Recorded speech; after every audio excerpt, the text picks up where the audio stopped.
So welcome to my channel. তোমরা সবাই কেমন আছো? তো দেখো আমি এসেছি আমার জন্মস্থান, আমার বাবার বাড়ি। তো এই যে দেখো, এই যে আমার মা, আমার মা। তো দেখো আমি মা কিন্তু একা একাই বাড়িতে থাকে, মানে বাবা ভাই দুজনাই কাজের সূত্রে বাইরে থাকে, সপ্তাহে একদিন বাড়ি আসে। তো মা একা একা থাকে, মা একা একা সবকিছু এই যে গুছিয়ে রাখে। এই যে মা ঠাকুর ঘর দেখো। হ্যালো বন্ধু, নমস্কার। এই দেখুন আমার ঠাকুর ঘর, এখানে আমি পড়ে থাকি বলতে গেলে সারাদিনই আমার ঠাকুর ঘরে নিয়ে ব্যস্ত থাকি। আর দেখুন আমার চারিদিকেই ফুল গাছ আছে, নানা রকমের ফুল গাছ আছে। আর চারিদিক দিয়ে দেখতে পাবে আমার বাড়িতে ঘেরাও করে রাখছি চারিদিকে ফুল গাছ দিয়ে। আর আমি তো এই 5-6 বছর হয়েছে, 5-6 বছর হয়েছে নিরামিষ বাড়িতে। আমার জামাই মেয়ে যেই আসুক না কেন প্রত্যেকেই নিরামিষ বাড়িতে খায়, কেউ কোনো অবজেকশন জানায় না। এটাই আমার জীবনের সবথেকে বড় পাওনা, আমি এতেই বেশি আনন্দিত। দেখুন আমার ঘরেতে না সব রকমেরই ঠাকুর আছে। এই আমার ছোট্ট গোপাল, আমি ঠিকমতো পুজো দিতে পারিনি, গোপাল ঠাকুরকে তো না খেয়ে রাখা যায় না, আমাবতী তাই। হ্যাঁ, তার জন্য আমি ভালো করে পুজো দিতে পারিনি, একটু জল মিষ্টি দিয়েছি গোপাল ঠাকুরকে। ওর পাশে আবার মনসা ঠাকুর আছে, মনসা ঠাকুরটা দেখাও আছে। হ্যাঁ, এইটা মনসা পুজো হয় বাড়িতে শ্রাবণ মাসে, দেখুন আপনারা। আর এই পাশে তুলসী মন্দির আছে। আমার কতটা সময় লাগে এই মনসা ঠাকুর 2000 সালে মায়ের আদেশে, মনসা ঠাকুর আদেশে পেয়েছিলাম। হ্যাঁ,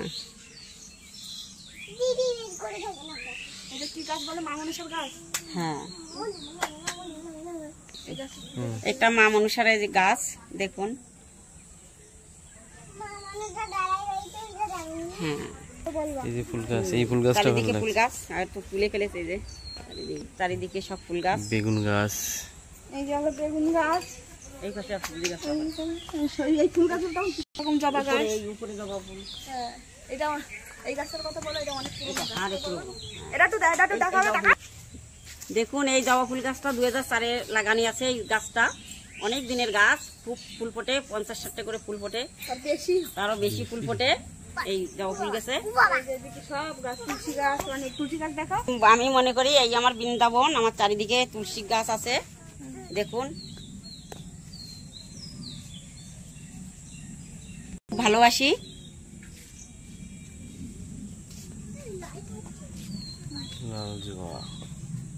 আমি একটু সবজি গাছ লাগিয়েছি, বেগুন গাছ, ভেন্ডি গাছ, দেখুন লঙ্কা গাছ। বাড়িতে আমার তরকারির অভাব থাকে না। আমাদের দেখা যাবে তরকারি বেশি হয়। তো এই যে দেখতে পাচ্ছ মা কত সবজি লাগিয়েছে। এটা কি গাছ? এটা পুঁই শাক। পুঁই শাক গাছ এরকম হয়? হ্যাঁ, হ্যাঁ, কত সুন্দর দেখেছো পাতা। এই পাতাগুলো মা বড়া খেতে কিন্তু হেভি লাগে। হ্যাঁ, হ্যাঁ, তাই না? বেসন দিয়ে দেখো কত বড়। হ্যাঁ, আমাবতী তো তাই তো খাওয়া হচ্ছে না। শাক খেতে আমার মার কি থাকে তো কি হয়েছে, মার কোনো প্রবলেম হয় না। মা একা এখান থেকে সবজি যা হয় মা একা খেয়ে পারে না, আবার কিন্তু আমার জন্য পাঠিয়ে দেয় এখান থেকে। ও ওই বেগুন এইখানকার বেগুন? হ্যাঁ, আমি ভাবছি তো সেদিন দেখাও ওই দিক দিয়ে বলে, এই দিক দিয়ে দেখো বাড়ির আশেপাশে কিন্তু হরিয়ালি ফুল গাছ, কত ফুল গাছ, সাইডে সব ফুল গাছ আছে। সব থেকে এই হচ্ছে এই গাছটার উপরে একটা পাখির বাসা আছে। এই বাসাটা দেখুন, এটুকু একটা সরু গাছে ওই যে পাখির বাসা। যদি ঝড় আসে কি হবে? সামনে দরজার কাছে পাখির বাসা। পাখি দুটো যখন আসতো ওর বাচ্চাদের খাওয়াতো তখন খুব মজা লাগতো।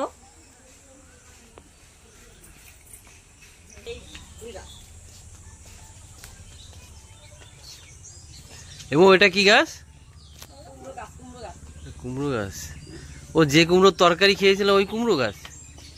ফুল গাছ, এই যে সব রকমের ফুল গাছ আছে, পেয়ারা গাছ, পেয়ারা গাছ।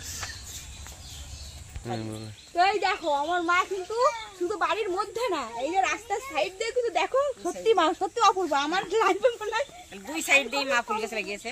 এই যে দেখো এইখানটা দেখো ফুল গাছ, এই রাস্তা পরে বাড়ির সামনে দিয়ে কিন্তু মা ফুল গাছ লাগিয়েছে। চারিদিকে শুধু ফুল গাছ। মা কিন্তু এইগুলো নিয়ে থাকতে ভালোবাসে, ঠিক আছে। তো এটা আর এইদিকে বাড়ির সামনে এইদিকে আছে বাগান ক্ষেত। এই দেখো এই দিক দিয়ে কিন্তু সব ফুল গাছ, দেখো এই যে কত বড় বড় ওই যে জবা গাছ, এই সব জবা ফুল গাছ। কামিনী ফুলের কিন্তু সেন্টটা খুব সুন্দর হয়, ঠিক আছে? এই দেখো কোনটা কামিনী, এইটা এই এটা এখনো ফুল নেই, স্থলপদ্ম ওইটা, স্থলপদ্ম হ্যাঁ। তো এখানে কিন্তু সব রকমেরই ফুল গাছ আছে, মানে কোনো প্রবলেম হয় না। পাতাবাহার গাছ। হ্যাঁ